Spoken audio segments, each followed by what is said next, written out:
నందమూరి తారక రామారావు గారి జయంతి ఉత్సవాలని అత్యంత ఆత్మీయంగా అభిమానంతో మౌలాలి హౌసింగ్ బోర్డు ప్రాంగణంలో నిర్వహిస్తున్నటువంటి మిత్రులు శ్రేయోభిలాషులు మరి చిన్నగారు అలాగే వీరభద్రరావు గారు ఇతర గౌరవ పెద్దలకి పాపారావు గారికి అలాగే ఈనాటి కాకతీయ సేవా సమితి యొక్క ఆధ్వర్యంలో జరుగుతున్నటువంటి కార్యక్రమంలో పాల్గొంటున్నటువంటి మిత్రుడు సోదరుడు స్థానిక కార్పొరేటర్ ప్రభుదాస్ గారు, మాజీ కార్పొరేటర్ గొల్లూరి అజయ్ గారు, బీజేపీ డివిజన్ అధ్యక్షులు రామ్ ప్రదీప్ గారు, పెద్దలు డిఎన్ ప్రసాద్ గారు, గోపాల్ రాజు గారు, ఇతర గౌరవ పెద్దలందరికీ కూడా ప్రత్యేకంగా మరి వందనాలు అభివందనాలు తెలియజేసుకుంటూ మరి తెలుగు ప్రజల యొక్క తెలుగు ప్రాంతం యొక్క ఆత్మ గౌరవాన్ని ప్రపంచానికి చాటి చెప్పినటువంటి మహోన్నత వ్యక్తుల్లో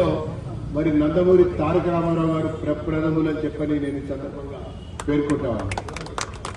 వారు కేవలం ఒక నటుడుగా నటన కొరకు మరి యొక్క సినీ రంగంలో ప్రవేశించలేదు. వారి ప్రతి నటనలో కూడా ఒక జీవితాన్ని ప్రజలకు ఒక సందేశంగా చూపించినటువంటి ఒక చరిత్ర సినీ రంగంలో మనకు కనబడుతుందని చెప్పని నేను పేర్కొంటున్నాను. అదే పౌరాణిక చిత్రాలైనా, సామాజిక చిత్రాలైనా, లేకపోతే మరి ఒక రకమైనటువంటి సాంస్కృతిక పరమైనటువంటి చిత్రాలైనా, లేదా ఒక రకమైనటువంటి సందేశాత్మకమైన చిత్రాలైనా కూడా ఏ చిత్రాన్ని చూసినా కూడా ఆ చిత్రంలో వీరి యొక్క పాత్ర పోషించినటువంటి తీరుని పరిశీలిస్తే నిజంగా ఆ మనిషే జీవించి మన ముందు నడియాడుతున్నాడా అన్నటువంటి రీతిలో వారి యొక్క పాత్రాభినయం ఉండేది అని చెప్పని నేను పేర్కొంటాను. బహుశా నా చిన్నప్పటి నుంచి కనుక చూసినట్టయితే నేను ఆయన సినిమా చూడది లేదు. అరే రాముని చూడాలంటే ఎన్టీఆర్ సినిమానే చూడాలి, కృష్ణుని చూడాలంటే ఎన్టీఆర్ సినిమానే చూడాలి, లేదా ఒక అడవి రాముని చూడాలన్నా ఎన్టీఆర్ సినిమానే చూడాలి, ఇంకొక అందాల రాముని చూడాలన్నా కూడా ఎన్టీఆర్నే చూడాలి. ఆ రకంగా లాస్ట్కి దేశభక్తిని చాటేటువంటి ఒక అంశంలో కూడా జననీ నా జన్మభూమి స్వర్గాదపి గణేసి అని వారు పాడినటువంటి పాట మాట ఈ పూట అందరి నోట అది ఎన్టీఆర్ యొక్క అభివృద్ధి బాటగా మనకు మిగిలిందని చెప్పని నేను ఈ సందర్భంగా పేర్కొంటాను. ఇక ఆ రకంగా సినీ రంగ జీవితంలో ఉన్నటువంటి నటుడు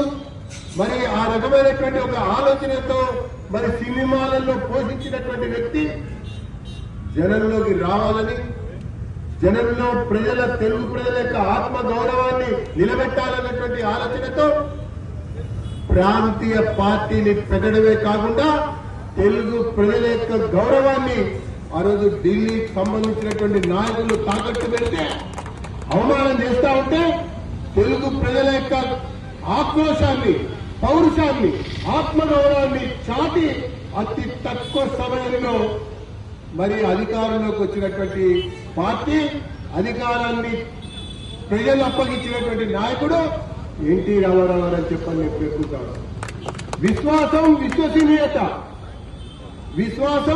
విశ్వసనీయత ప్రజలలో కలిగినటువంటి ఎవరైనా ఒక ప్రజా నాయకుడు ఉన్నాడంటే అది ఎన్టీ రామారావు అని చెప్పని మనం చెప్పక తప్పదని చెప్పని నేను ఈ సందర్భంగా పేర్కొంటూ మరి వారి యొక్క మాట సమాజానికి ఒక అభివృద్ధి బాటగా, ఒక సాధికారికత బాటగా మరి పునాదులు వేసినటువంటి ఒక నేతగా వారు చరిత్రలో మరి మిగిలిపోతారన్నటువంటి విషయాన్ని నేను ఈ సందర్భంగా తెలియజేసుకుంటూ ఇటీవలనే శత జయంతి ముగించుకున్నాం. మనం కనుక గమనించైతే తెలుగు వైతాళికులు ఒకవైపున నందమూరి గారి శత జయంతి అదే సమయం, ఘంటసాల గారి శత జయంతి కూడా అదే సమయం, అట్లా ఇంకా కొంతమంది అల్లూరి సీతారామరాజు కూడా శత జయంతి అదే సమయం. అంటే ఒక సంవత్సరం అటు ఇటుతో వచ్చినటువంటి శత జయంతులు అన్ని కూడా ఈ మధ్య కాలంలో నిర్వహించినటువంటి సందర్భంలో మరి ప్రతి ఏటా కూడా క్రమం తప్పకుండా అది వర్ధంతి అయినా జయంతి అయినా మరి కాకతీయ సేవా సమితి యొక్క ఆధ్వర్యంలో ఈ యొక్క మౌలాలి యొక్క ప్రాంగణంలో ఎన్టీఆర్ యొక్క అభిమానులచే అది జరుపుకోవడం అనేది మన మౌలాలికే గర్వకారణం అన్నటువంటి విషయాన్ని నేను ఈ సందర్భంగా మరి మనవి చేసుకుంటూ నన్ను ఇక్కడ సాధారణంగా ఆహ్వానించినటువంటి సోదరులకి పెద్దలకి అన్ని రాజకీయ పక్షాల యొక్క నాయకులకి మరొకసారి హృదయపూర్వకమైనటువంటి ధన్యవాదాలు తెలియజేసుకుంటూ వారి యొక్క జ్ఞాపకార్థం వారి యొక్క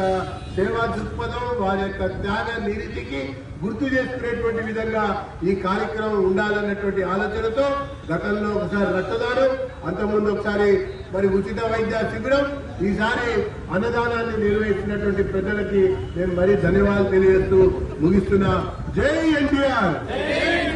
జై ఎన్టీఆర్, భారత్ మాతా की, భారత్ మాతా की. ధన్యవాదాలు.